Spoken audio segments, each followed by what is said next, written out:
السلام علیکم قدرمنو پښتنو، امید لرم چې تاسو بخیر.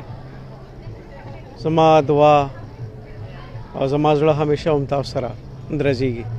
قدرمنو، دا وخت زه جاپان کې ما ټوکیو ښار او سکای ټری یو ډېر مشهور ځای د مرګورو دلته راوستم.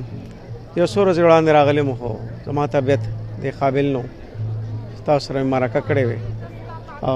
ډېرو مرګورو دا تمنا وه چې د بونیر په هکله موږ ته ونیلی دی. داسې کله شوي دي چې صاحبه په وطن او په خاوره آفت وي او زه حاضر نه شم، خو انسان ډېر کمزوری دی او څه چې انسان غواړي ضروري نه ده چې هغه دې ومشي. نو ډېره بښنه غواړم او یو خو لرې ما خپل وطن نه هم لرې او انشاءالله چې کله واپسي وکړم نو ضرور به حاضري کوم. ستاسو محبتونه ما ته راورسېدل صاحبه، وی رانلی او رانلی. حالانکه د منیر په دغه سیلاب په دغه آفت کې بلا دنیا لاړه او تاسو بیا هم زما تمنا کړې وه. زه ډېر مشکور یم. ګیله که په هر رنګه وه جي، که په مینه وه، که په کنځلو وه، که په محبت وه، خو په ما ښه لګېده ځکه چې ګیله د خپلو نه کېږي.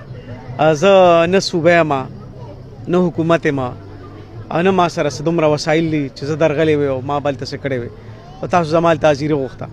نو انشاءالله العزیز د جاپان نه چې څنګه واپسي وکړم نو زما به اولنی کار همدا وي چې زه به د بونیر دغه علاقې ته ځان رسوم.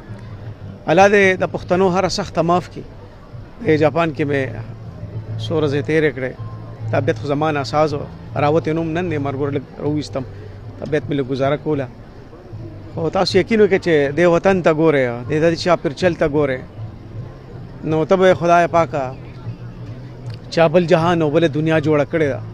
حالانکه سونامي جاپان کې راغلی وه صاحبه، خو جاپان په خپل خپه ودرېږي او زمونږ چې خړ 2 څاڅکي راشي صاحبه نو پښتونخوا ځای له نه راځي، سړی حیران شي چې 2 څاڅکي یو داسې آفت جوړ کړي چې په مودو زمونږ کلي روان پراته او دلته جي که باران شي، که سونامي راشي، که زلزله راشي او ژوند روان وي. دلته یو نظام دی، دلته څه خلک داسې دي چې په دې خپل وطن مین دي او چې کله نظام جوړي صاحب او قام یو وي بیا مسلې جوړېږي او مسلې که جوړېږي نو بیا قام ختموي، خو قام قتل پکار دی. جاپان یو قام دی. بخښنه غواړم په زموږ په وطن په پاکستان کې چې قوم یو دی نه نو خو تقسیم دی. بس الله دې مونږ کې یووالی راولي او داسې نظام دې هم خدای پاک راولي چې کله آفت راشي او د هغې نه پس بیا ماحول هم جوړېږي، چا سخت هم معاف کېږي.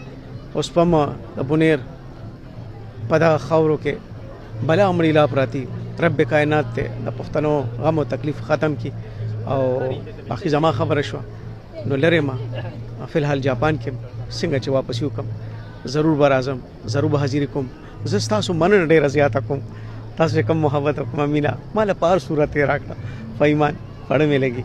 وایم تاسو محسوس کړه چې په دغه علاقه کې یوسف جان ورې نشته نو ما له ډېره حوصله راکړه چې زه هېڅ نه یم خو ستاسو محبت ما له ډېر څه راکړل. رب کائنات ته د پښتنو تکالیف ختم کړي او الله دې وکړي چې دا خوشحالي او دا رڼا او دا امن دی زما د خوږ وطن هم نصیب شي. کور مو ودان، علام ژوندي لره پښتنو، علام آباد لره پښتنو.